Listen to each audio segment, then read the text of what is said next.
Hi friends, welcome to cook recipe.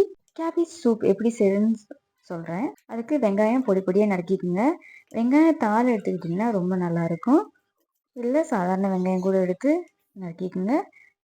Carrot வந்து பொடி பொடியாக நறுக்கிக்குங்க.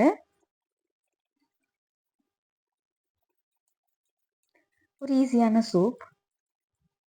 பீன்ஸ் கொஞ்சம் நறுக்கிக்குங்க. நல்லா பொடியாக நறுக்கிக்குங்க. மழைக்காலமாக இருக்கட்டும், பனிக்காலமாக இருக்கட்டும், இந்த மாதிரி சூப் செஞ்சு சாப்பிடுங்க. ரொம்ப இதமாக இருக்கும்.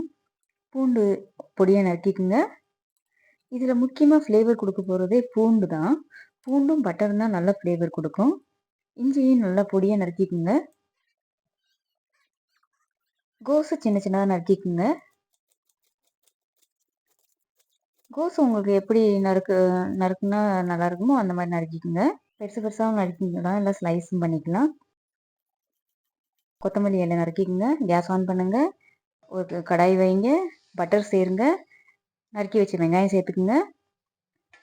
லைட் ப்ரௌன் ஆகிற வரை வதக்குங்க. பூண்டு சேர்த்துக்குங்க. இஞ்சி சேர்த்துக்குங்க. வதக்குங்க. லோ ஃப்ளேம்லேயே வச்சு வதக்குங்க. கேபேஜ் சேர்த்துக்குங்க. அதையும் வதக்குங்க. கொஞ்சம் சுருங்குற அளவுக்கு வதக்குங்க. சுருங்குற வரை வதக்குங்க. கேரட் சேர்த்துக்குங்க. பீன்ஸ் சேர்த்துக்குங்க. நல்லா கிண்டுங்க. உப்பு சேர்த்துக்குங்க. 3 கப் தண்ணி சேர்த்துக்குங்க. ஒரு 5 நிமிஷம் மூடி போட்டு வேக வைங்க. லோ ஃப்ளேம்லேயே வச்சு வேக வைங்க. சீக்கிரம் காய் வெந்துடும். ஈஸியான சூப்பு, அதோட டேஸ்ட்டும் சூப்பராக இருக்கும். குழந்தைங்க கண்டிப்பாக விரும்பி சாப்பிடுவாங்க. கொதிக்க ஆரம்பிச்சிருச்சு. மிளகுத்தூள் சேர்த்துக்குங்க. கொத்தமல்லி இலை சேர்த்துக்குங்க. இது வந்து அடுப்பை ஆஃப் பண்ணுறதுக்கு முன்னாடி இதை சேர்த்துக்குங்க.